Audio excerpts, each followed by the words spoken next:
This is Q13 Fox News This Morning. The Seahawks are world champs. Seattle shocker. The Hawks flex their Super Bowl muscles and rip apart the record books in the process.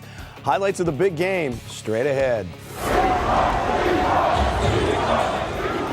Here at home, a party in the streets of Seattle. See where fans turned out in droves to cheer on their Super Bowl champs. Up next, a championship parade through the streets of Seattle. We're going to break it all down coming up next. And good morning. Good to have you with us. It's 5 o'clock right now. I'm Brian Blakely. And I'm Kelly O'Connell. Here's what's happening right now. A frightening sexual assault case involving an 8-year-old girl. Now a 14-year-old behind bars this morning accused of the crime.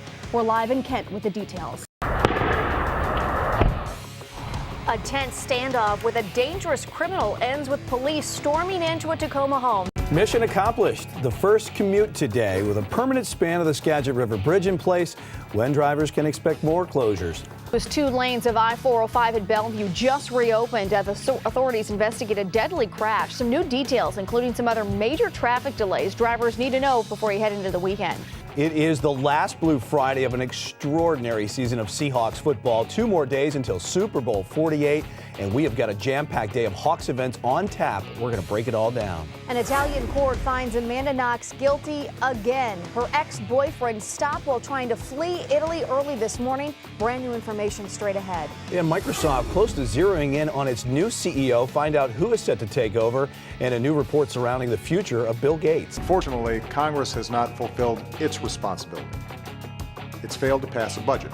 Closed for business, the federal government officially shut down. What this means for the country and right here in our state. Despite a government shutdown, open enrollment for the president's signature health care law will kick in this morning, where you'll be able to search for the best insurance plan in our state. After heavy rains, wind, and even a tornado, what we can expect on this first day of October. MJ standing by with your forecast. An historic night in our state as same-sex marriage officially becomes law. Hear from the couples who lined up all night to get the first marriage licenses. 3, 2, 1!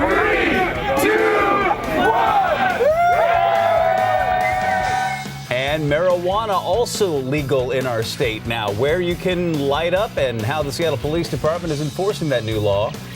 Periodic closures since midnight on the 520 bridge, causing some delays. Work is expected to be completely wrapped up in about 30 minutes. And more rain on the way to start your morning. Tim is here to tell us if we're going to get a break this weekend.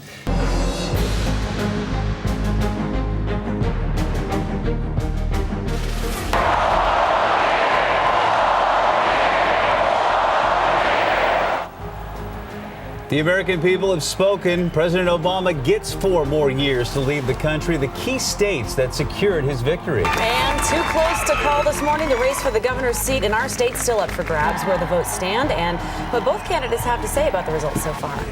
History is made. Our state now one of 2 in the country to legalize marijuana. Now the big question, what happens next? And how will the federal government respond? And celebrations in the streets of Seattle as our state is on track to approve gay marriage. A look at the latest numbers as the votes are still being counted.